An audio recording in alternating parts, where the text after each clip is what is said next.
Hi, y'all. Thank you so much for getting up on a Sunday and joining us. How are we doing? Okay, brilliant.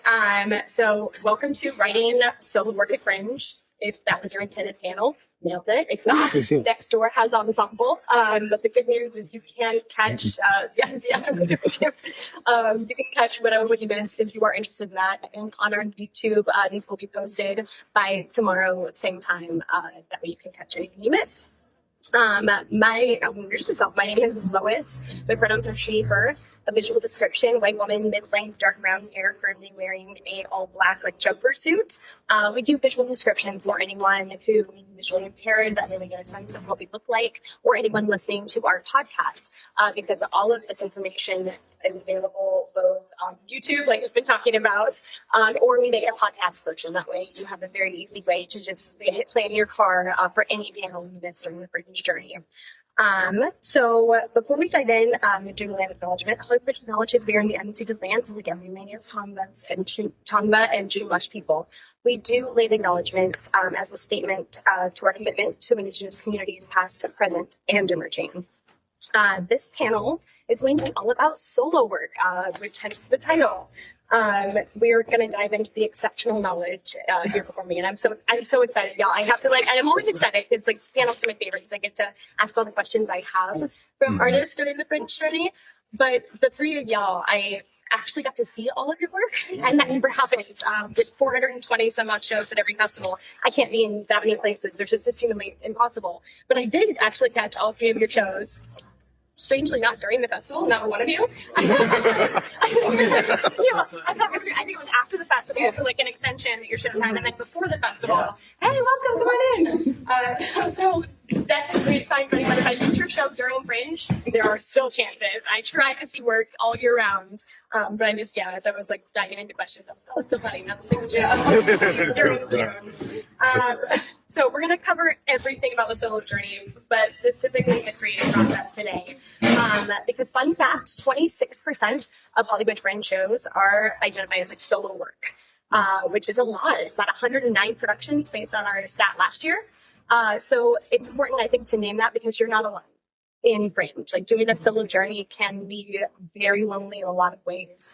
But doing a festival environment does allow you to find your community within the community, because again, 1,800 artists participate. That is a lot of people.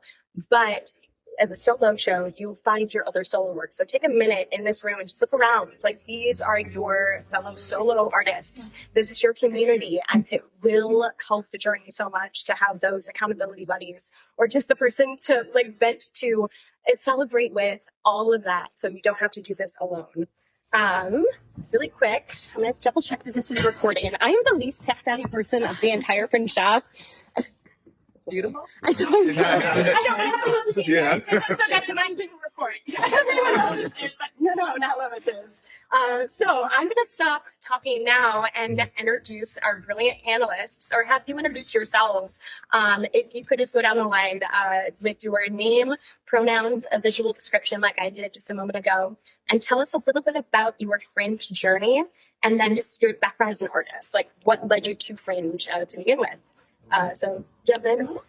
Hi, my name is Elle. Visual description, I'm a little cute by it. My pronouns are they, them, so I am a white, I said that was such disappointment. White. Sorry to tell you guys. 5'7", 5'8" on a good day. And I'm wearing a plaidish striped suit that is comfy. And I don't have facial hair right now. It's weird. I've had facial hair at some degree of it for the last 5 years. And I just had to cut it off. Yes, I just had to cut it off for something, and they also took my mullet. Oh my gosh! It's traumatic. They broke into my room and cut my hair off.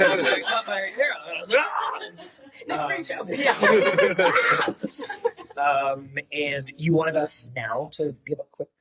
What was your Fringe journey? Yeah. What was your show? Sure. Your artistic background? My show is called The Life and Times of a Gay Bug.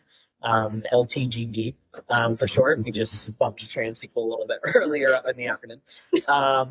The show is about a little gay bug named Oliver. This is what my voice sounds like for the majority of the show. So a lot of vocal strain throughout the, and it is essentially a queer trans journey, but through the eyes of a little bug named Oliver. I'm going to try to keep this appropriate. For audiences, I was safe space. Like the amount of times I've said "fuck" on these panels, like cool. And I will give the pitch that I'm going to give to people.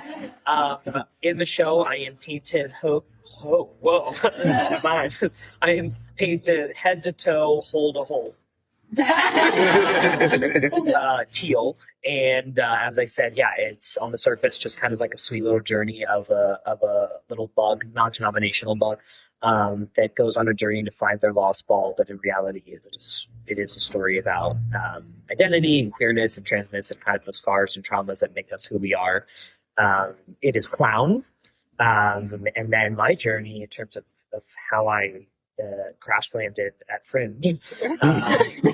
I did actually. Today is my 1-year anniversary of doing Gay Bug for the first time. Yeah. yes. I did it for the first time at the Elysian. If anybody's familiar with the Elysian, I did it at the Elysian's Festival of New Works that they do every year. Spaghetti Fest, yes. And it was the work that I put up. I very much felt like this is ready to go. I would do this anywhere, but it is, even then, I'm such a confident person in my work where I'm never like, oh, I'm just going to see how it builds. Like, I want to know that but I do look at what I did November 9th last year to what I did at Fringe, and so much changed. The core and everything was, but little things, little notes from friends that I was willing to take and things of that nature, or a new bit, or I'll get into it later, but I had somebody steal all my props in April of last year. Yeah, they broke into my U-Haul and stole all my props. And even in that, like, new things came into the show from having to redo stuff. And that was very stressful. And I was like, am I going to be ready for Fringe if that time comes? And then the whirlwind happened and I jumped into it. And I had invited Lois to come see one of the shows in March or April. Yeah, I think somewhere around there. yeah. And it was nice to get a variety of eyes, and Lois was so supportive, and that definitely gave me a lot of the confidence to feel like, okay, yeah, I think I'm ready to do this for Fringe. And I'll also say this. No matter how ready you are, you're not ready. And that's okay. There will be things that you're going to go, what is happening?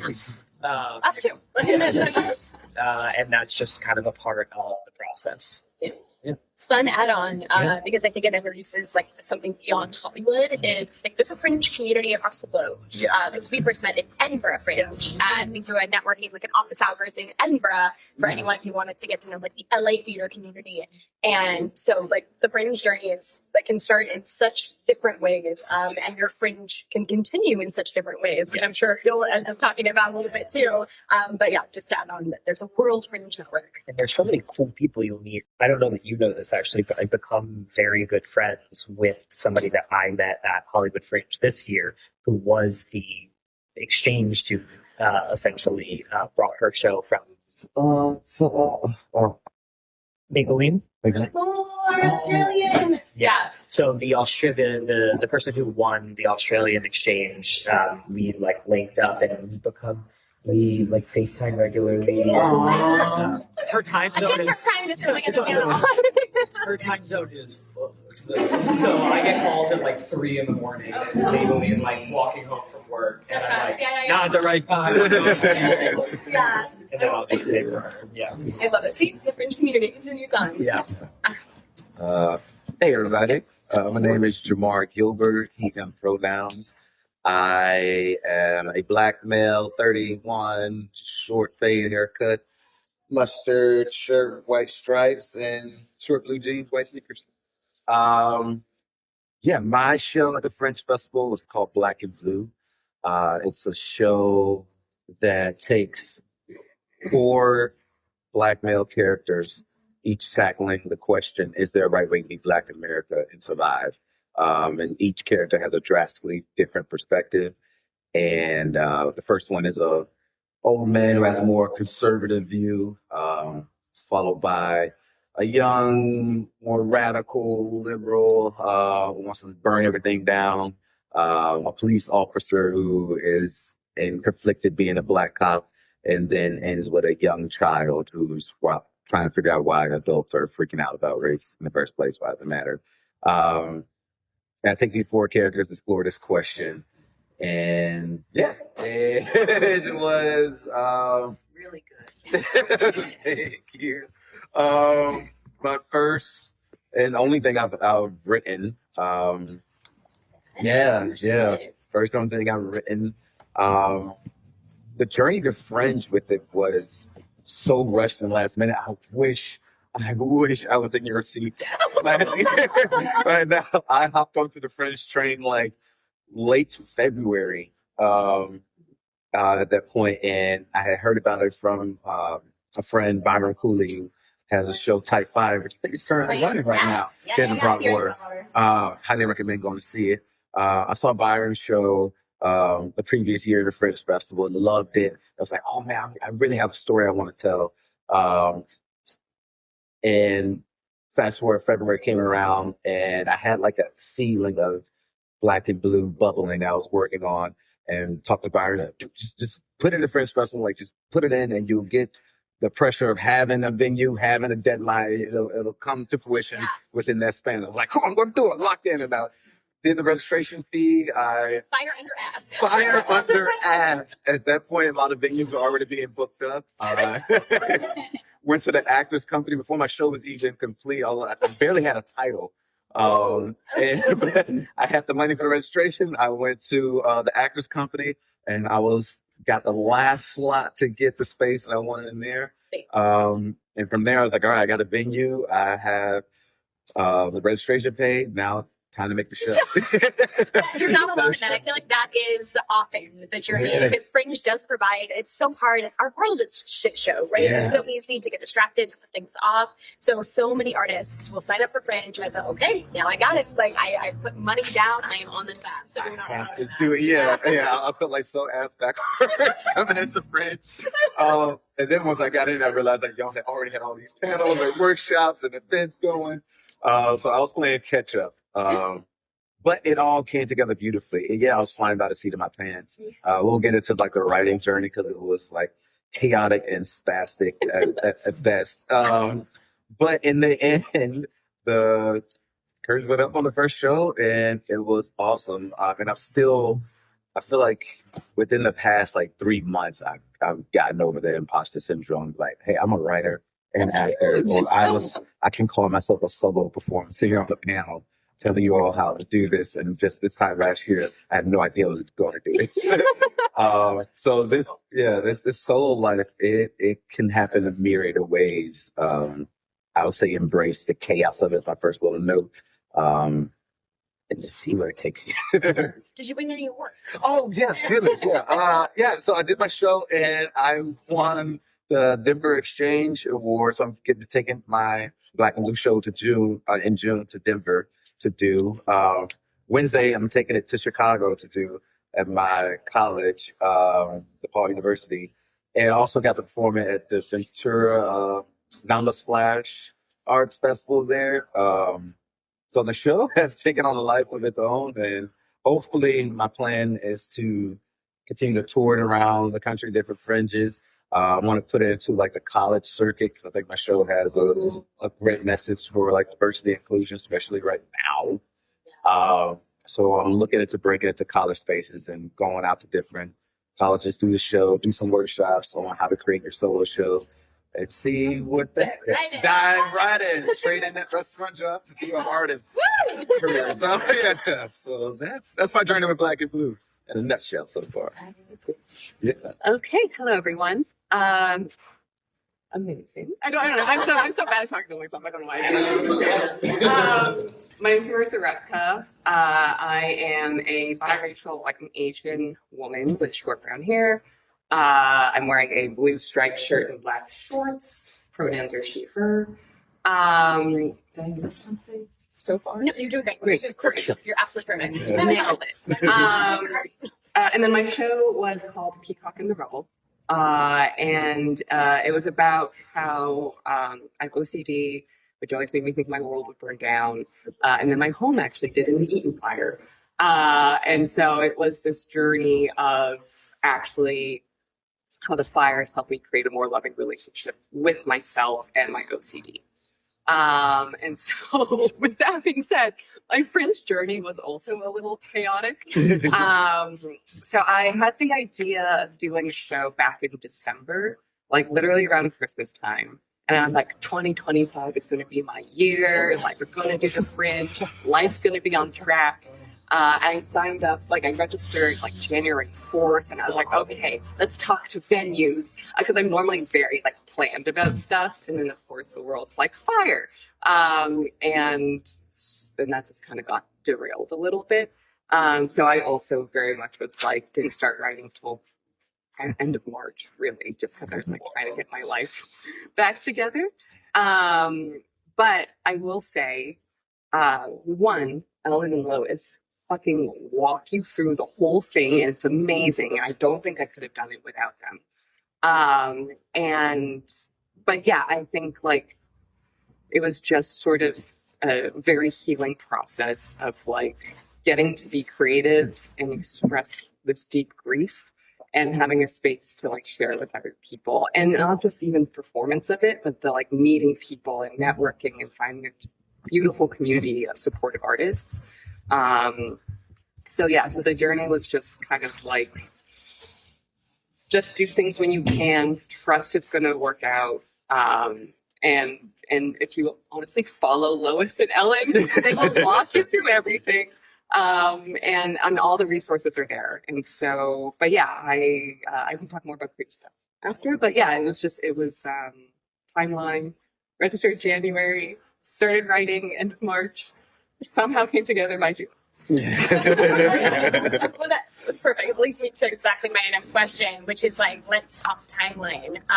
And naming like jumping in, like, this episode talk origin, and I think we kind of all covered like where, because all three are deeply personal stories that are coming from a very raw and real place, which I imagine that changes the timeline a little bit, because it's not you have to be structured. Linked to something that's so deeply personal that you're oftentimes feeling as it's happening. It's not like your show was started and ended the same, because your experience was not the same. But I would love to talk what those processes were for you. Like, when did you start writing? And what was the timeline from like creation, like origin of idea to opening night? Whoever wants to go first, we'll just make it conversational. Well, for me, so the seed started in my acting class, where I wanted to do what we call like a personal monologue, which is like you get to just put up something that feels personal to you. And in my show, there's a moment where there's home video footage of me growing up, and I'm singing this song while there's a recording of me like trying to be loving to myself in deep despair. It's better when you see it. But so that started in my acting class. And again, this is before the fires. So I knew I wanted to do something about OCD, and just sharing what that experience was like. Because it was something I was newly diagnosed with that explains so much of my life. But then, of course, once the fires happened, then I was like, this feels too relevant to ignore. And how do I? And then I kind of just was like, this has to be a part of the show. And so I took a couple months just to like go through what we were going through, and then noticed like I'm actually in a better place mentally, because when everything's taken away from you, you kind of realize the important stuff you do have that really matters. And so it was from there that I kind of started to weave together, where did I start off thinking I was this horrible person with OCD, to this place where the fires were like, honestly, like this really beautiful, and like, you love it. So just practically, I started writing end of March just because I needed time to breathe and space and cry. And so I spent all of April just writing. And then May was like rehearsals and networking and that whole whirlwind you'll get to enjoy. But yeah, I think my process was very like, I can be such a perfectionist when I write. So honestly, what I did was I would dictate into my phone for like 2 hours straight and then just transcribe. And then from there, I would edit and edit. And I did one pass, especially that was like, okay, just give yourself an hour, know where you start, know where you end, and get there. And that really became the first draft of my show. Because it took out the preciousness of having to be perfect and just say what you want to say. And then I also had a director. I highly recommend at least having one buddy, if whether they're actually a part of the show or not, to just like go over drafts with you, give you notes, because it's really helpful to, have someone else be like, this is how it's being communicated. And you're like, but I thought it was this way. So I had deadlines with my director every like 2 weeks or something. And then we just kept whittling it down until it was, but even then, like when you get into rehearsal and then you're like, oh, this isn't quite working. Like, how do I say something else in a different way? And the timing of stuff. So it does have to be a fluid process throughout. Did I answer the question? Yeah. I think you brought up something that we're going to probably touch on multiple times today, but it is so vital that you bring someone else in. Yeah. And it doesn't have to be another creative. It can just be another human who you trust with your work, because I think it can get very dangerous in solo theater to keep it too insular. Yeah. And because the whole point of doing theater is to give something to your audience, right? It's a gift to your audience. It's sharing story. It's changing the world, right? That's what theater is. And if it becomes so yours, sometimes it can turn into like more therapy and not about the audience impact. So I think it is so vital to bring in other people as part of that journey. 100%. I think there's a lot also, I realized in doing my own show, there's a lot of solo work that, and this is in no way like everybody's journey and everybody's show is their own. I think for what spoke to me personally, I don't personally love being like locked in a theater and trauma dumped on for like an hour, where I'm like, I'm so sorry. That's so hard. I got my own stuff and I was not ready for that. Content warning. I thought about it. And so I think like for me, I was like, I don't want to just trauma dump on people. I don't want to just go, let me tell you how hard my life is, or let me tell you how hard my journey is, because inevitably somebody's going to be in the audience who's going to go, I actually had it harder. And I was like, to me, I was like, yeah, I want you to feel like you're safe and having a good time, not like you're like, oh, brother. Also, from like a director perspective, I got the advice from somebody that I look up to very much at a panel last year. That was, the question was asked like when to bring on a director. And the advice she gave was, and this is a little antithetical to what you were saying, but when you no longer feel that you are growing in the show.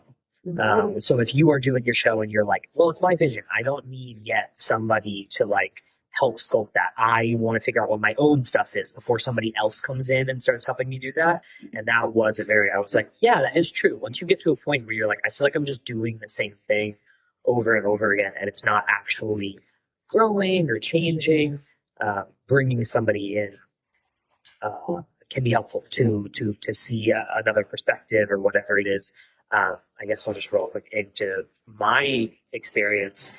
I had just finished doing, the last year and a half has been, I mean, I'm so sorry about your loss, has been, just one thing after another. And I was doing my ensemble show at the Elysian, and I finished that, and right when I was finishing that, I got accepted into their New Works Festival, and I finished that and went immediately into, I have a deadline, which was November 9th last year.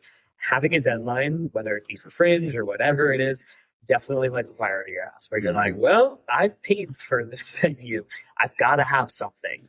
And it does help in that way to know, like, I can't just dilly dally, and it's such a natural thing to wake up and be like, maybe all right to do it. But if you're like, there has to be something, you've got to do it. Like it's that perfectionism out the way. There's no time for perfectionism. Just get it out. Yeah. Anything is good. For me, I like seeing everything like laid out. So I have a really big whiteboard, and I basically wrote Gaybo out on that whiteboard, and I just broke it down like into the acts of it, and I had a starting point and an ending point. And I was like, whatever happens in between this, I know where we're going from start to end, and that was very helpful. And I just truly like went through the story and it kind of filled in the connective tissue as I went through.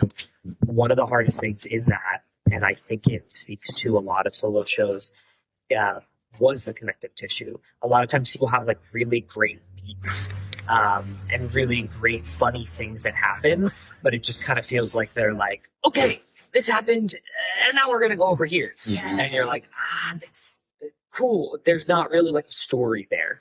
And I watched people, I tried to watch people that I admire, somebody who I adore and have looked up to for a long time, specifically within clown, is Natalie Palamides, and her special is on Netflix. And so I watched her work to see how does she connect those things and make it make sense.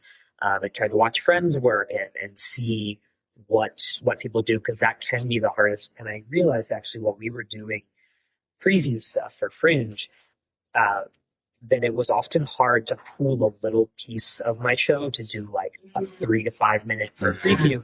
And it was because I was like, it doesn't make as much sense without the rest of the story. And that to me, instead of being an insult, I was like, oh, that's great. That means that this story operates as in its totality. Yeah. And if you pull one piece out of it, you lose the context of the rest of it. And to me, I was like, oh, that means I did what I intended to do. Yeah, that's a total win. And you've actually found a really smart way around that. Because I will say it's helpful, Fringe especially, but in any performance opportunity, you're going to have like chances for open mics, cabarets, like that 3 to 5 minute like quick bit, and you're going to want to figure out what that looks like. Yours was rarely your show. It was pieces from your show. Like you found a way to be that character and provide that feeling and that like what to expect without doing your show. The bit with the what do you call the skis? They come with, what are these called? Sports. But it was a great way to give the feeling of your show without having to handpick. Yeah, the sense of what, for context of that, there was an industry event, and we got to do like 5 minutes of our show for industry peeps from the like Nordic fringes, Fringe Italia, Soho, New York, and which also like thanks you so much to Lois and Ellen and everybody who arranges those things. Like those people, a lot of times that we wouldn't directly have access to, and it's cool to get to do stuff for them. But like take big swings. This was at Fringe HQ in the entryway of that mall, Like across from Jimmy Kimmel. and I came in from the outside from the sidewalk on skis in a teal suit, and I was like trying to open the door with the ski holes, and half the piece was there's a video of Adam from the Nordic Fringes recording, and half of it I'm not even inside of the space. I'm just trying to get the door open. But I will also say, in terms of like journey and experiences, also let's talk about OCD because I got some serious. Cheers, panel. I was ready to do the show November 9th. I was like so excited to do this show that talked about identity and queerness and transness. Thank you. Cool. And then November 5th last year rolled around. And for me personally, that was a rough night. And I remember sitting, I was in. What happened last year? Yeah. No, what could have happened? That was another level of nightmare. Yeah. And I was in a rehearsal. I remember I was sitting in a rehearsal and then like checked my phone. And I will say, just in terms of like things that happen that impact, that changed the meaning of my show. Because it was in the show, I have like, there's a ton of stuff that is meant to be playful, because it's coming from me and it's meant to bring people in to joke about, and and talk about queerness and identity. And I have a part in the show where I make the audience think that I have, no spoiler, they have tattooed a queer slur onto my chest. And it is meant to be a comedic moment. It is heavy in and of itself, but I'm doing it. I'm guiding you through it. And that happened, and I was like, I don't know that I feel comfortable writing this on my chest in the space that I am in right now, because it feels less of a joke and more like I am hate criming myself. And that was a hard thing. And I brought my community close to me. I brought my clown and Elysian community close to me, and opened it up also to just be like, hey, anybody who wants to come to this show, I would love to have the community there. So just come. And it has been an incredibly cathartic experience now doing this show and working through this. But things will happen that will change the meaning of your show. You will go through a breakup. You will lose somebody. Something will happen. And it might take on new meaning that you didn't know it did before. And that definitely happened for me. Kind of the gift and the curse of live theater, right? It's a beautiful thing that you get to react in real time. And I think that is why live theater is so much more powerful. Like, we don't get movies, TV, all great like genres or mediums, but with live theater, you are reacting in the moment, and you are sharing space with people who are also reacting in the moment. And so there's it's a gift to be able to play with that, but it's also such a weight to have to be often the first voice of what's going on. Oh God! Every time I just can't. Theater makes me like. And I think all three of your shows really did that. All three of your shows were very real things that were affecting our community, our world, and so the weight all three of you carried, and I have to name it with great responsibility. It wasn't a therapy session. It wasn't you working through trauma. It was very much you presenting art for the opportunity for the audience to take that in as they are ready, as opposed to like, oh my God, I'm taking care of this artist. And all three of your shows were just really thoughtful and well done in that way. But I'm sure Jamar now. No, it's a great segue into like how my show came to be. Because Black and Blue started, I took a solo performance class at my university, and Black and Blue was my final for the class, but it was like a 15 minutes top version of the show, and I only had 3 characters. It was during the time, like the height of the Black Lives Matter movement, one of the first heights of it, first waves of it. I thought it was going to be the last.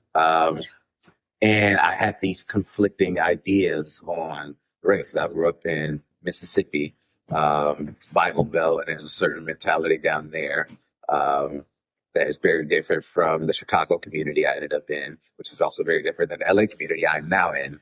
And I had all these ideas from like childhood to like when I stepped to my own adulthood that were directly conflicting. And at that time, there weren't any nuanced conversations going on. It was either fuck the cops and everybody white, or fuck the looters and everybody black, or BIPOC. But the nuance in between, I had the spaces where I understood where those conservative ideas came from and where the pro-cop ideas came from. And I also understood and felt the rage of being like anybody with a badge, I could like bash your head in. And I needed a space to like process all this. And I put it down, and I started like, all right, I'm gonna make these people into characters so I can make sense of this in my head. And put all the conservative ideas into one character, all the like radical their ideas in another character, and then like my inner innocence of how I view myself into another character. And that's how the show was born. But at that time, the first iteration of it was like therapy for myself. It was healing for myself. And years go by. I said that was 2015, 16 when I wrote that. And even when I did it, then everybody said, you gotta get developers, you gotta get team developers. I was like, I will. But it's like, this is actually really heavy. I'm still processing all these feelings. I'm just gonna put this down for a little bit. Years go by. When did Type 5 first come? 24 came out. Saw Type 5. It was so moved by what you were able to accomplish with that show. And it resonated with some of those same feelings I was wrestling when I made my show back in 2015. I was like, I want to create a solo piece. But still, I felt like I want to start new. I want to start from scratch. Or like that show, like that was one iteration. I want to create something new. I want to create something different. It was has so many wild ideas tackling this subject and this subject and this subject, and they just kept falling flat. And then January rolls around, and my performing arts high school hits me up. They're like, "Hey, we want to have you come and do a teaching artist thing back at Mississippi School of the Arts in February, beginning of February. Teach some acting classes." You're like, "Cool, I can do that in my sleep."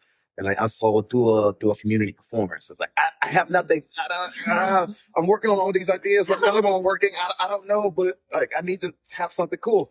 So I went back and I pulled Black and Blue out and I spruced it up, did it back in Mississippi. It was a hit. People were like, you have to do something with this. And as soon as I got back to LA, I was like, I'm putting it in Fringe, want to do Black Blue Fringe. But I knew at the time I had this idea that like a solo show needs to be 60 minutes at least. Like if I'm going to have people come out to see me, I need to have them for at least an hour. But at this point, Black and Blue was like 20 minutes. So like, all right, I'm going to find a way to turn this nugget of idea into like a full 60-minute show.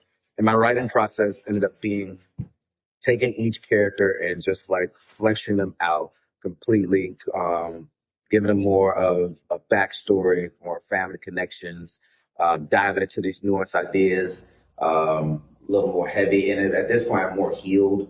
So I was able to go through it from a lens of less of like a trauma dump in a way and more just like, how do I want to create a space where we can have dialogue and enter into the nuance of these conversations that are very triggering and polarizing.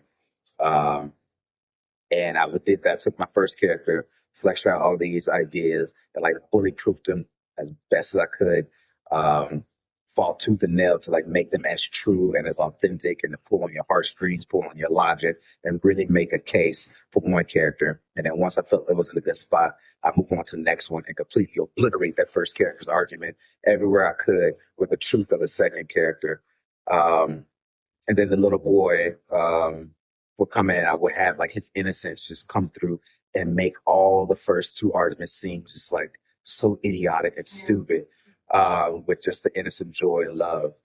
And I had these three, but still it was like, okay, now we're looking like 30, 35 minutes. This is not long enough. And like, I've done all I can. So I was talking to some friends and got the idea to add a cop in there. Which Wild, that wasn't a part of your that wasn't a part of the original, and that was the thing I was the most self-conscious because the old man, the younger kid, and then the little boy, I felt very comfortable with them. But the perspective on cops was still the most, that's where it felt like it's like and I tried for 3 weeks trying to write the cop, and nothing would come. And one day I was sitting on the couch watching anime, just chilling, and it just hit me. I was like, I heard like the cop talking, and I was like, I need my pen. And I just started writing the whole cop's message, like 15-minute, 20-minute monologue came out in like one session. And it truly felt like I was channeling the idea. And I heard other great artists talk about August Wilson and other artists talk about that. You just got to listen for the characters. Let them talk. They'll tell you what they want to say. And I remember watching these interviews and seeing this. It was like, oh, this took care of it. I create that. But then this, like, I felt the experience, like, it felt like just shut up, right, and listen, I'm talking to you. And that came down, and I barely edited that monologue from that first raw section. I might have changed literally like a sentence or two. And coming out doing the show, Black and Blue, the cop was the one people like resonated with the most at times, and that was so shocking to me because I was kind of scared to put him up because during the time the show we was dealing with the ice raids and all that stuff, and I was like, I don't know if I want to put this character on stage right now.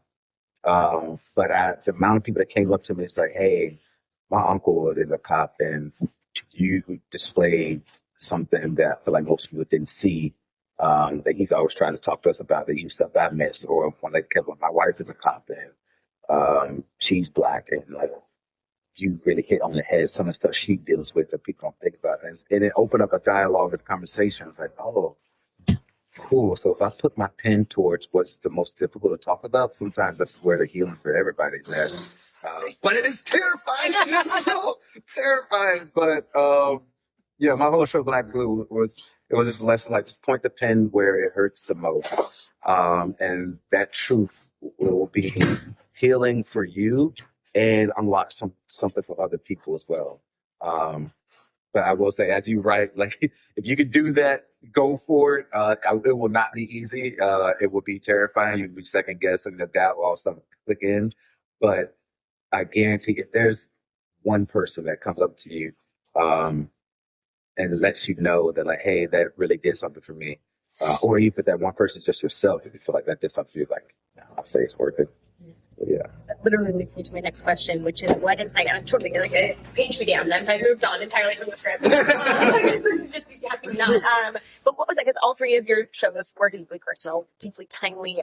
What was that transition once you put it to page, right? And painful and scary, but then giving it to other people. What was that shift for you as an artist after presenting your show to that first audience, or the like? I know. It's a big one. I can try to think about it. It's crazy. I don't want to hog up too much time, but it's so surreal. It's so surreal. I've been acting since second grade, and like going up and performing other people's words. I can do that. I can take those compliments. But have somebody come up and repeat your words back to you, saying that touched them. So many people with like tears in their eyes, saying that was like your writing is beautiful. It's surreal because it's words that, I mean, as I was writing, it's like I'm second guessing. Like, I don't know if this is good. And like, now I'm looking into somebody else's eyes with tears rolling. I see the healing or something unlocked. I was like, wait, what? Yeah, it's a surreal feeling. And I pray all y'all get to experience it. Yeah. Did it change? Did it change your perspective moving forward, like how you would approach a show differently in the future, or does it like kind of take some of the weight off to know that like, okay, like yeah, it's giving me more confidence. I think I can go back into the writing process for whatever future show I write now without any of the imposter syndrome, or at least like I can stand on the foundation that, hey, I can do this. Now it's not so much about can I do it, it's like what I want to say next, what do I want to do, and move forward confidently with that. So I can say some of that energy that was spent some by second guessing and use it more to create some stuff. I like that. Yeah. I feel like that just in terms of like what the message of your show is, stuff that is silly and just silly to be silly, like just shits and giggles, is great. Mm-hmm. But it does, if you are, I guess the three of us all wrote about something that was deeply personal, and that also affects other people. The experience of queer people, the experience of Black and BIPOC people, the experience of people suffering and living with mental illness, and also how many people were affected by natural disasters. If you have something that you are trying to actually say something, not to prop it up, but it needs more. There is something that is, you're right, to have somebody say, this touched me, means so much. And so if it is something, I know it is like a scary thing, it is a vulnerable thing to go, oh, I'm going to put my heart on the stage. It is thrilling, it is dangerous, it can be scary, but it is rewarding. And in the times that I struggled the most, which I'm sure will be something that we will talk about, like in terms of experience with Fringe itself, my first two shows, I had very much an expectation of like how they were going to go, having done a bunch of shows as previews on my own. And it was a very different audience than I was used to, and a different space. Yeah. And it did not, and I was spiraling a little bit. And one of the things that like gave me the strength in feeling like, oh, well, if it touches one person, I finished one of the shows and like a cue had been messed up in a way where like the end of my show, that is really the big impact moment of the show had been messed up, and I had to just like improvise to make it make sense. It also includes nudity at the end, and I was like, I've got to justify this because we just missed something that helps justify the it. rawness of it is Yeah, or I'm just taking my clothes off. okay. Yeah.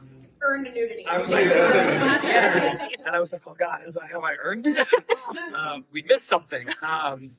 But somebody came up to me and they relayed that. I know I already mentioned having the queer slur written on me. They said it in a way also that I hadn't heard somebody say it before, where they were like, I also wear that scar of having something written on me forever. And I just was like,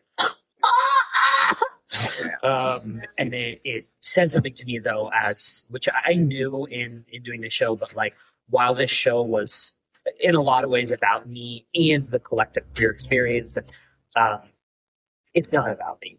And it's like for me to heal to certain degrees, but and I don't want to speak for you as what I would imagine that there is, when it comes to like collective experiences, there is a lot of stuff that I'm like, yeah, this is pulling from my own and everybody else's, but like, I'm not doing it to heal myself. I am doing it to speak to whoever is in the audience, and somebody saying that touched me means more than anything else.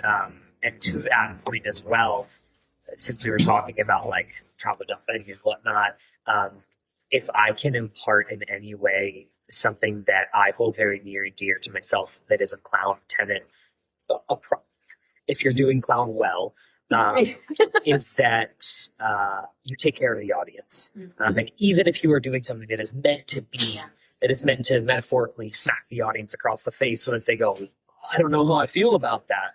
I don't know if I agree with you, or whatever it is, you are still taking care of the audience. Yes. You are not abandoning your audience. And I think that for me differentiates like performance art from a solo show, or that you are bringing people on a journey. And if you just kind of bring them in and go, fuck you. Yeah. And if that's your intent, then, maybe maybe you're breaking barriers in that way. For me personally, even if I'm doing something, like even when I'm doing the thing, I have somebody do that to me where they think they're tattooing me. And it is a real tattoo gun. And then I tell them that it is UV ink. I won't tell you the secret, whether it is a real tattoo or not. You have to come see the show. And then I show them what they've written on me, and it says a slur on it. And if you don't handle that well, you have quickly made the audience your enemy. And there are delicate ways to navigate those things where you are still bringing people in. Yes. And that ends up usually becoming actually a very fun moment, where it's like try and defend yourself in that moment, and you can after that's happened. But it is my job to remind whomever I've done that with that it's okay, and we are having fun, and we're going to make this absurd so that I'm not actually trying to emotionally hurt you right now.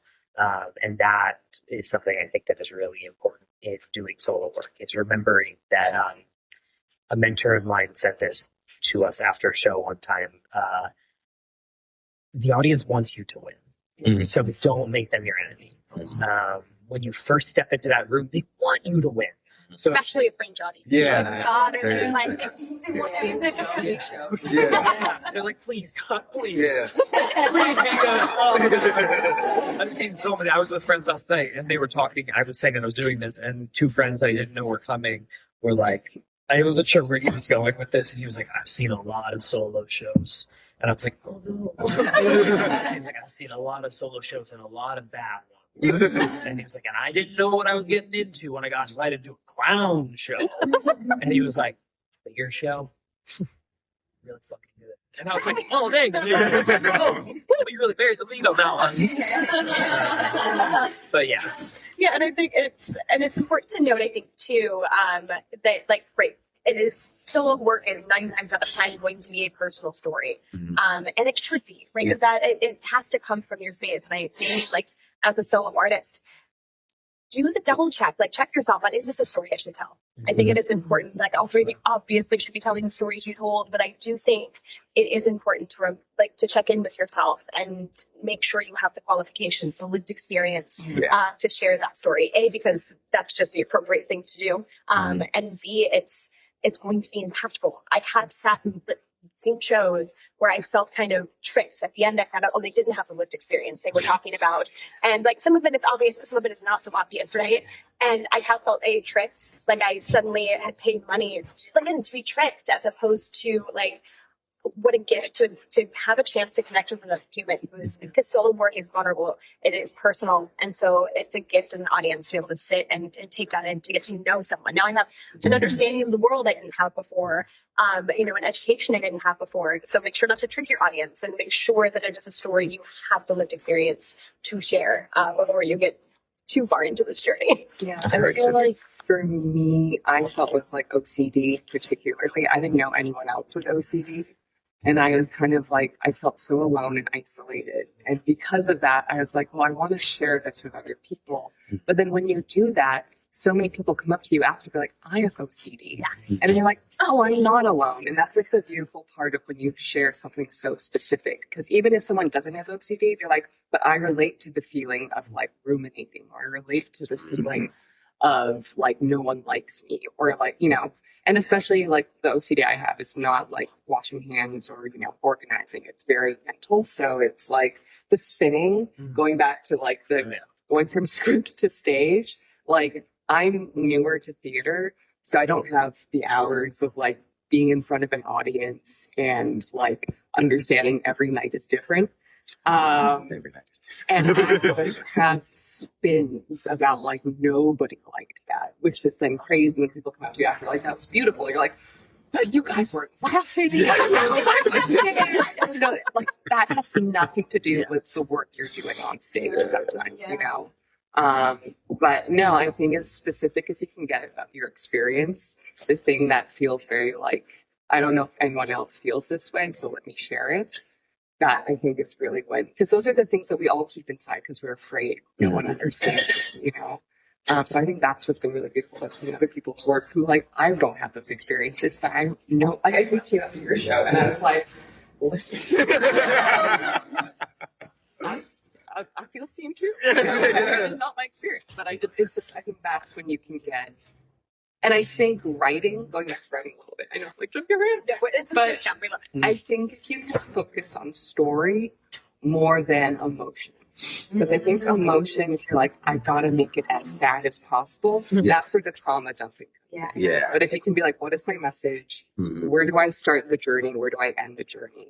I think that's where, when story is focused on, the emotion will come through. Yeah. You just have to trust that. Like, And it's up to the audience, right? What they feel. I think that's just like, you can't force an audience to feel a certain way. Yeah. You can share a story and then find out how that went, right? Yeah. And Yeah. So from like a blind spot perspective, there are a lot of things in terms of like telling a story that is your own, or it is a tricky thing. And I'm not sure like what your experience was talking about a show that involved the experience of somebody being a person of color and being a police officer, things of that nature. But like in the queer experience, there are definitely things that I was like, I want to talk about this in the show. This might not be like something that I personally experienced, but it speaks to the queer community on the whole. And I did have plenty of times that I had imposter syndrome where I was like, am I allowed to talk about this thing? And I was like, it is so important to the collective of queer people. I want to talk about this. This is important. But I don't want anyone to go, oh my God, I can't believe you went through that. And to go, I didn't. I was trying to write a story that included a lot of my own experiences, but also spoke to the queer experience on the whole.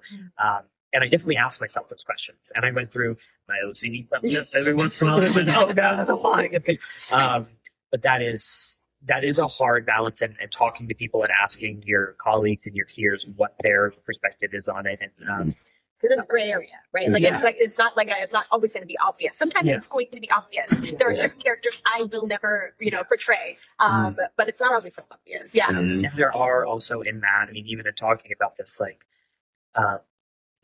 just because you're queer doesn't mean you can't do something wrong. Your whole identity and do things bad. Yes. There are plenty of problematic queer people. George Santos, we are looking at you, baby.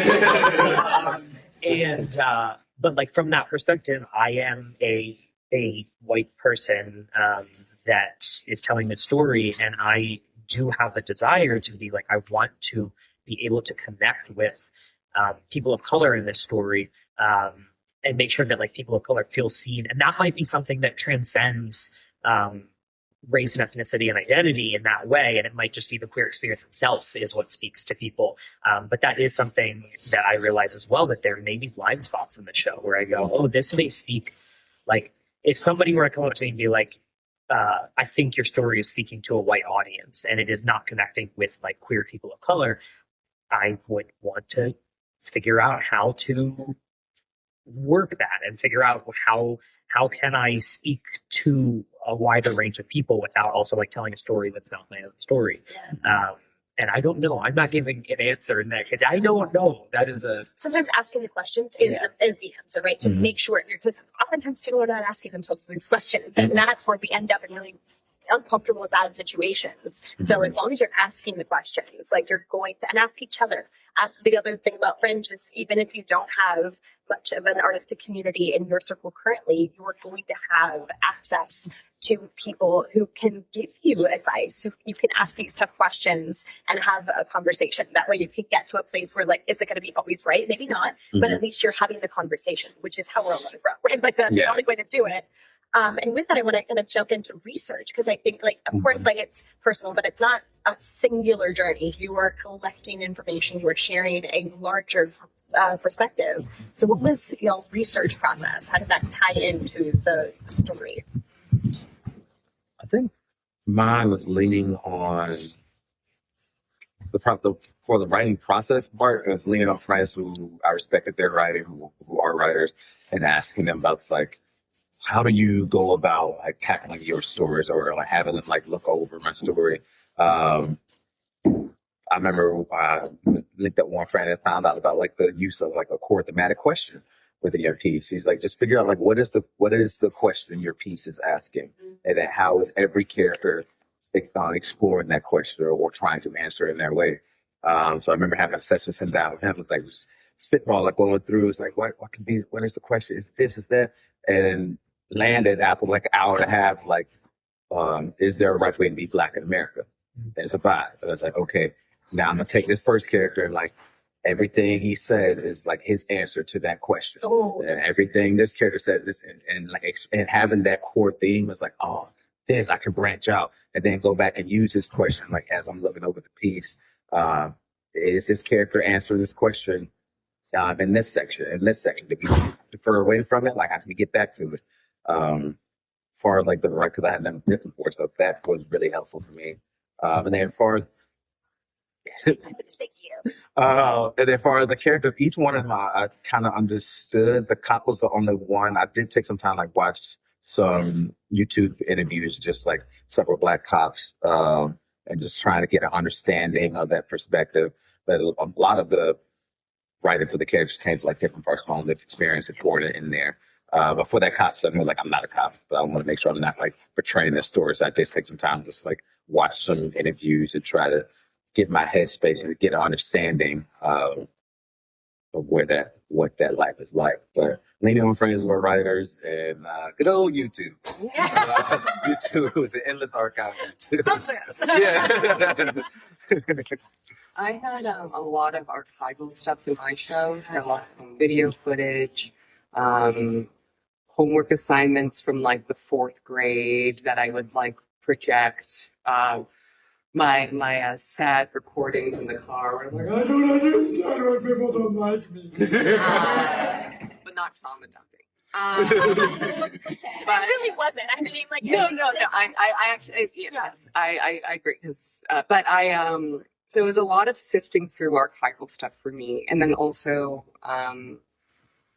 a lot of like, because I have to explain what OCD is, because I think for a lot of people who don't experience it, it's misunderstood. So just making sure like I had a nice little TikTok section of like, this is what OCD is, and walking from here to there.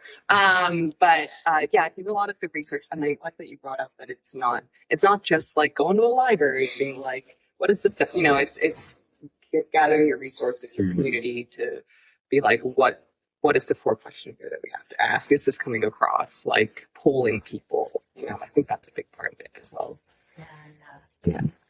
I will say outside of the like getting information on the source material or whatnot, there's so much more to a show as well than the words you're saying. There's the physicality. There is what does your stage look like? What is your lighting? Wow. So many props. Yes, I have many props. They're in my car. They've been storage in LA is so expensive.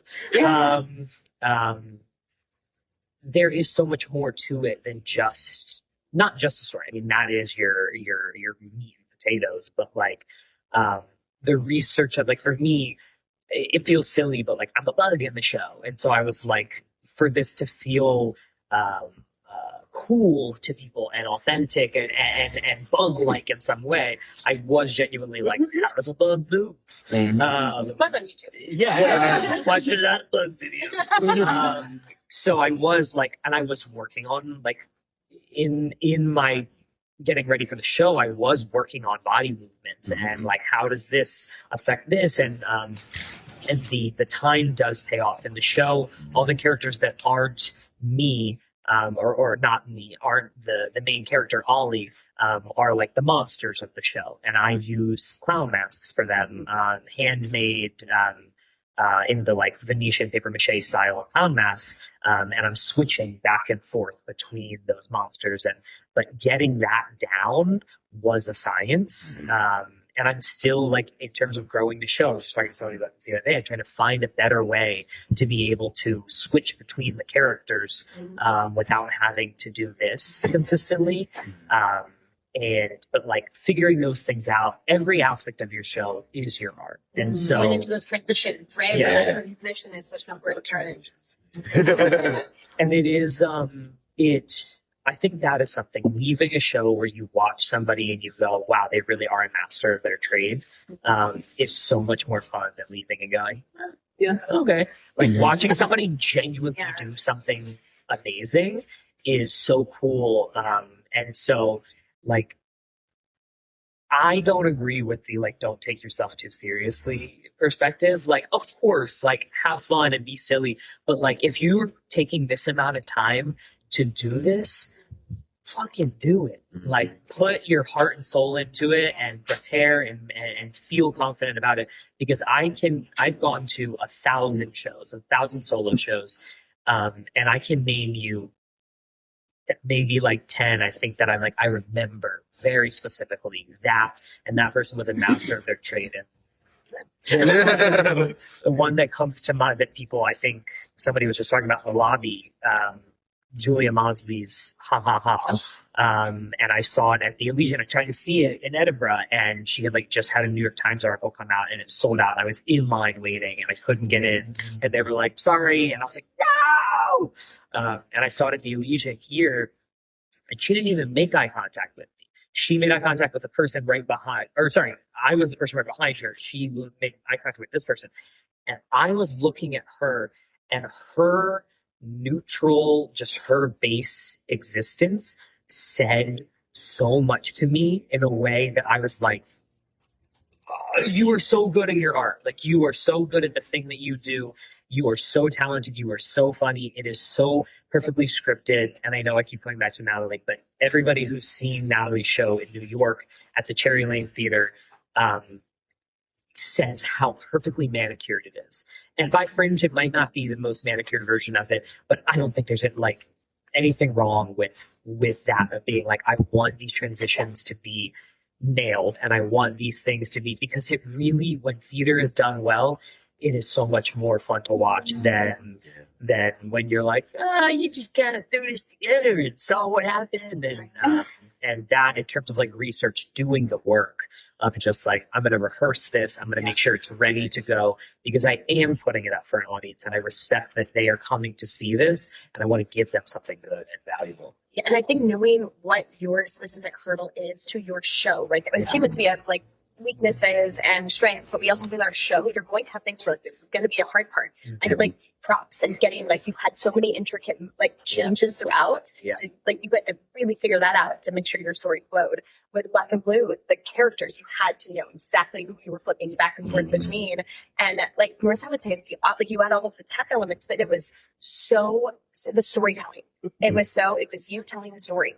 And so that's like a totally different hurdle where you have to be so present. I imagine, like, was that like the hardest thing to just like, I can't I can't be distant. I can't like disconnect from an audience. Yeah. Like, Well, the hardest was when I felt like I wasn't connecting with the audience. And then as like, this training is still going. And we got like 40 minutes left. which will happen. Which right? will Like, happen. Yeah. And it doesn't mean that you're not actually disconnected, but you just have to keep going. Yeah.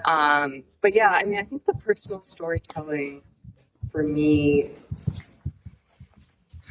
it's actually, I'm sort of in this journey right now with myself as an actor, but like, I actually love personal storytelling. And I think I love my words. I love my words, but I just like, because they're truthful though. And I think They're words. that's the thing where like, I'm such a creature of truth that when it's like the things I have to say come forward, I actually kind of feel like I come alive a little bit. But it isn't, of course, it's still scary. And you're like, are people judging me? Why is it just getting a laugh? Why aren't they crying? Like, you know.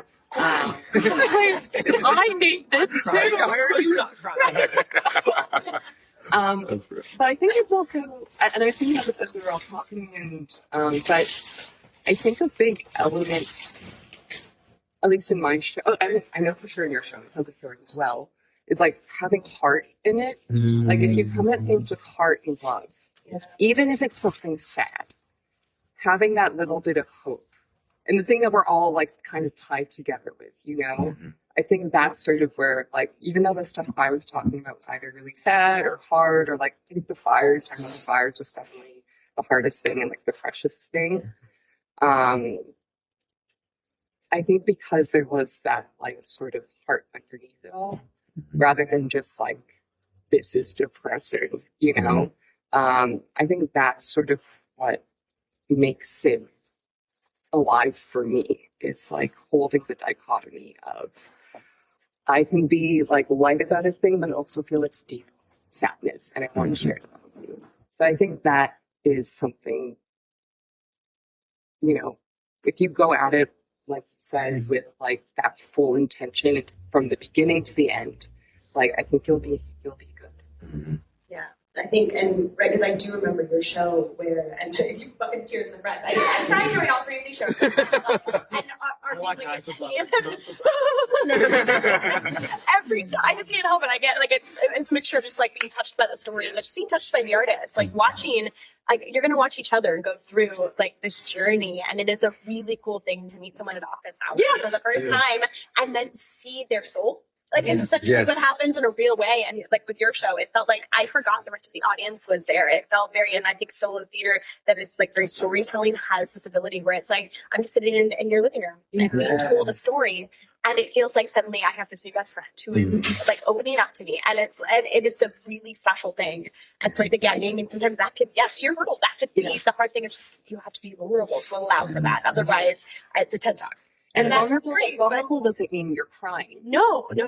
In fact, it's actually more of like a neutral place. Yeah. Like, Honestly, I give, you give back. There's no I mask. give, you give back. Yeah. Oh, Yeah. yeah. Which strangely enough, you had the mask, but you had a mask. Like it was like you had a physical mask, but not an emotional mask. And as the show goes on, the final mask is kind of like almost rotted. Like it looks like flesh that's kind of, so I'm peering through, and that is the character in the show that is most kind of like a fearful, what could I have become if I never allowed myself to be the truest version of Elle? And that is like the message at the end of it, of this fear of who you might turn into if you never allow your true calling to be, and how you can end up. It's so silly, but hurt people do hurt people. And like, who can you then teach the things that hurt you because that's what you've learned? I will say this as well in terms of like hurdle and uniqueness. I imagine every one of you has your own unique voice that is so specific to the kind of drama, comedy, whatever that you are telling. And all of those shows, I know I said, like, I can remember the 10 shows that really stick in my mind. They're all so different. And they all have something that is like so uniquely them, whether it is the feeling if you're just in somebody's living room and they're talking to you, or like, I think my humor is very physical and very absurd. I think of my friend Mark's show for the majority of the show, he is projecting himself on a It's phone. face, right? I mean, Yeah. And it's on the screen, and you're watching him on the screen as he's talking to his phone. And that idea was so... Nobody else. I was like, I've never seen the majority of the show. He's talking to the phone, and you are still connecting with him on the screen. But it's so cool, and that's so unique. And then other people's shows that have like very few props, but are there. Like it just. So I think in that way, like something to walk away with is that what makes you different? Like what makes your show different than someone else's? What will make somebody remember your show?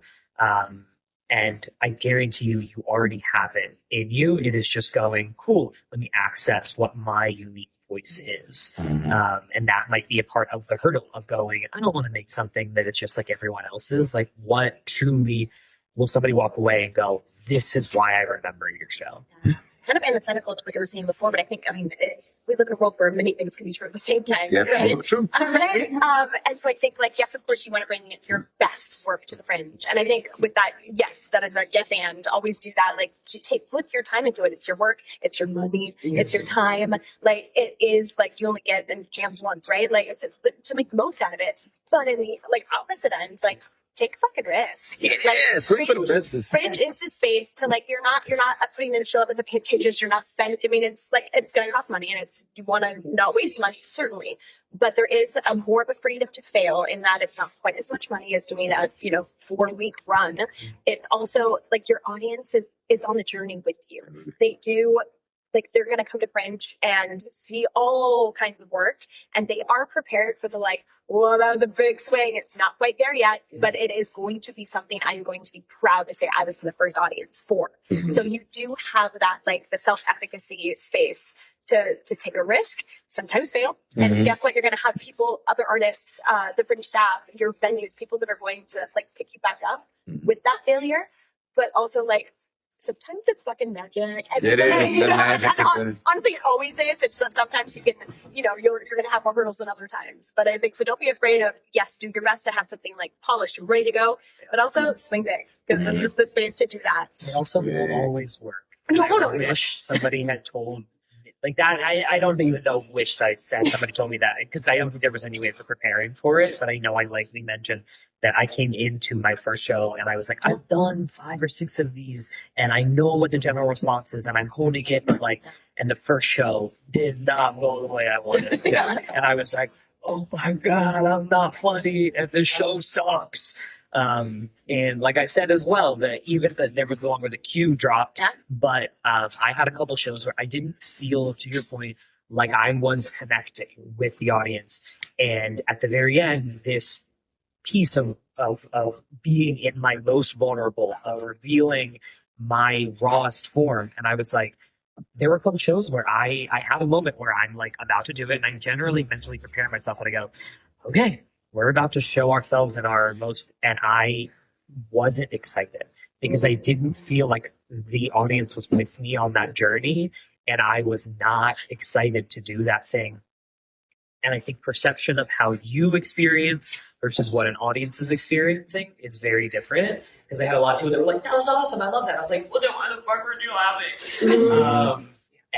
But also, when I went back to the Elysian, like towards the end of Fringe, one of the directors was like, how's it going? And I was like, I think I'm too weird for Hollywood Fringe. I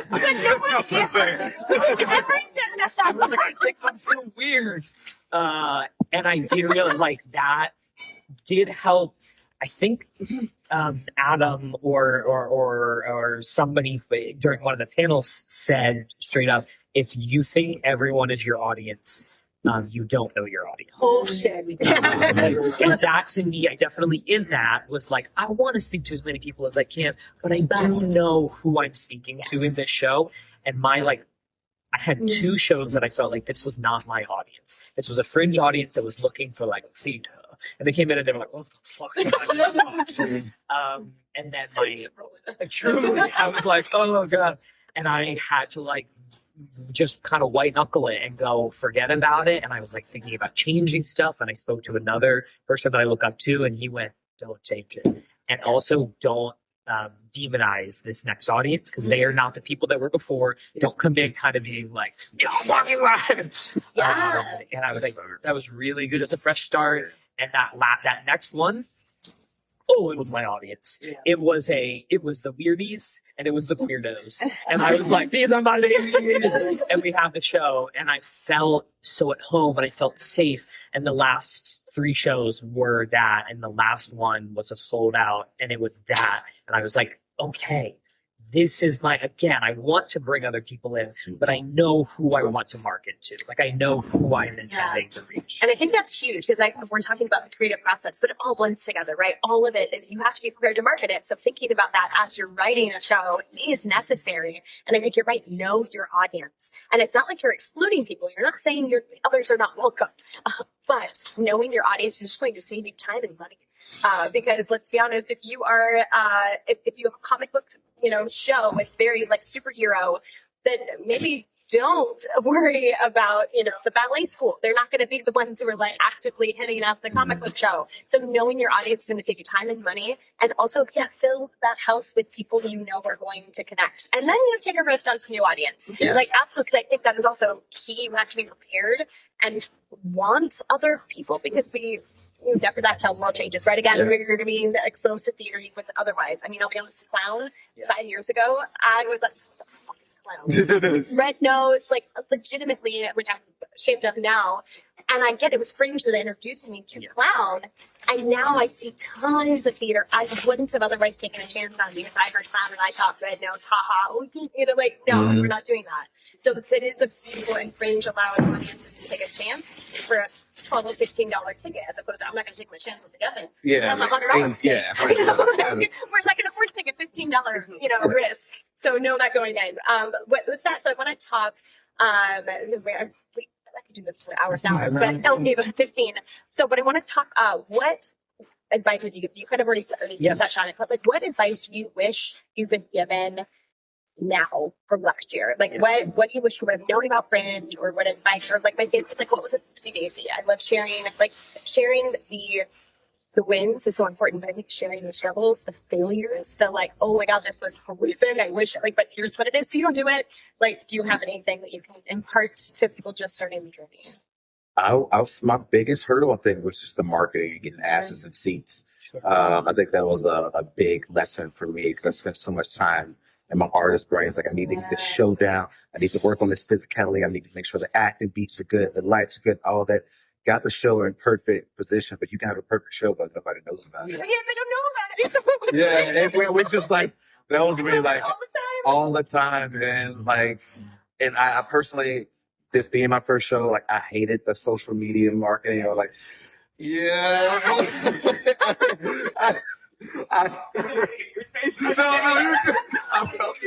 I hated having to constantly put my show and constantly text friends and email everybody and reach out to every agent and outlet and to no response, but you have to do it. And when people don't respond, it's not because they hate you. We're all getting 10,000 things a day. Especially doing Fringe. Especially doing Fringe. So you have to be persistent. You have to be willing. It's going to be a vulnerable thing, but put yourself out there and do it relentlessly. People want to come support you, but they have to know about it. So I would say I would lean on Fringe to get some marketing tips and embrace your marketing journey as soon as you can. And that's probably my biggest thing. I would fully echo that. I think a friend of mine once was like, if you're an artist, you're probably also a terrible business person. Yeah. And I feel like nonsense. I feel very seen. And It's the boring shit. I'll take 20 that's the stuff that feels super exposing. Yeah. I'm going to cold email someone Oh, yeah, and be the worst. here's nothing. So no, marketing for sure. Just get ready for that. Yeah. And really take advantage of office hours. Yeah. I would say really take advantage of office hours because that's where most of the new people who came to my show who I didn't know, that's where I met them. Same. And we're all trying to support each other. We're all trying to go to each other's shows. And yeah, I think, and I want to be start as soon as possible, but also the timeline is going to be your timeline. Yeah. So If you're someone who's like, I need the fire under my ass, so I'm not going to start till April, like, you're going to make it happen. You know, but like, certainly the fact that you guys are here now is like a huge win. Huge. Like that Oh, is, yeah. because I did that too, where I didn't come here, but I watched because I didn't know about it until 2 months later. But I just watched everything I could, use the resources. Again, Lois and Ellen will get you through everything. Everything's on the website. They have all these wonderful workshops and town halls leading up to it. Like do it. Because that's the only way I felt calm to be like, okay, here's the next step. Here's the next step. Because it's a lot of information too. So, and like, you're going to have to go through a lot. So like, really lean on this community. And there are blueprints out there. I wish I started doing this later in the game, but like going on the Fringe website and seeing other people's pages that they have set up, like I would just do that. I would just Stop. Hell yeah. I would brilliant. stalk the hell out of other solo shows, other like successful shows from previous years that won. And like, okay, what am I seeing a commonality and what's working here? And look at who like is reviewing them, who they're like. You can literally exactly use it as a blueprint. Find a show that you're like, oh fuck yeah, I relate to them, and then hell, message the artist. Yeah. Odds are they'll message you back. It's like kind of like a social media page, and that like you can message each other once you have a show on the website. So like reach out. I have no doubt 99% of the artists will be like, we gotta look to grab a coffee and talk to you about my show. Yeah. In all of this, though, I feel like it is 1,000 things that you're taking notes on and going, okay, well, if I do this, if I do that, well, if I do that, then pace yourself. Yeah. Like it is very much a marathon, not a sprint. The month itself will be exhausting. My God, yes. So, pace I yourself. forgot about that. I blocked it out. I'm still I think. Be gentle with yourself. And know that like everybody's experience is different. And every experience is okay. Yeah. And I felt so, I'll say this, like I felt so both supported, and also I ended up like isolating myself sometimes with community, in that I loved having people to talk to. Sometimes when everybody's like, everything's going awesome, every one of my shows sold out, you hear that and you're like, oh cool, I sold 5 tickets. That rocks. Don't look at the tickets. But in doing that as well, like no tricks of the trade. If you are like, I don't know how many tickets I can sell, I'm not sure how many people are going to come, like aim for a smaller venue and try and sell that out so it feels filled, rather than going, I'm going to try and get 60 butts in seats, but really you feel like I can get 20 to 30 in every show, and it feels so much more full, things of that nature. Like those are little tricks of the trade, and really the pace yourself, like be gentle with yourself. Everybody's experience is going to be different.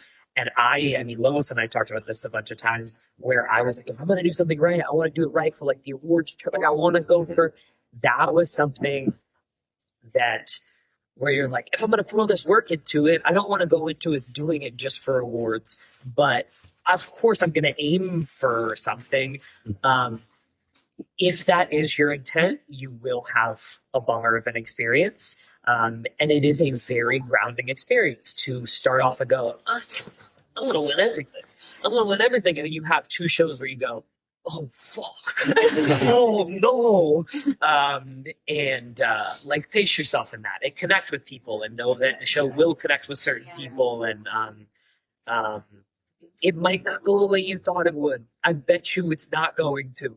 There's 1 in a million who somebody's like, I don't know, it's going perfect. And you're like, awesome. And Fringe is not the end, right? I think that's important too. Like we're gonna have so many programs where we talk about industry, and like we're gonna do everything we can to help connect you to the right people or connect you to the whatever could be next. But at the end of the day, like we are a festival that's once a year. We hope that you find a community that like continues on. I will say it's a beautiful thing to watch shows continue with second bookings, or going to Denver, or like doing things because of people they met at Fringe. But it's also just the people you walk, if you do Fringe right, you're walking away with a whole community of people that are going to offer you something different too. The amount of people who get jobs because of people they met. That's nothing to do with Fringe didn't connect them with the Soho Playhouse and now they're off Broadway. No. It's about like you come to the space ready to be a part of the community.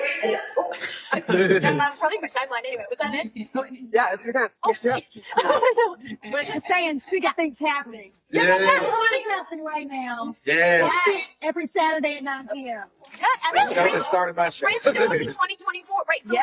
and your Fringe is not it. We didn't even have time for Q&A. I'm so sorry, everyone. But the good news, you're continue to be here until the 2 to 3 o'clock, and then you're going to have Q&A with a bunch of artists that have done this before.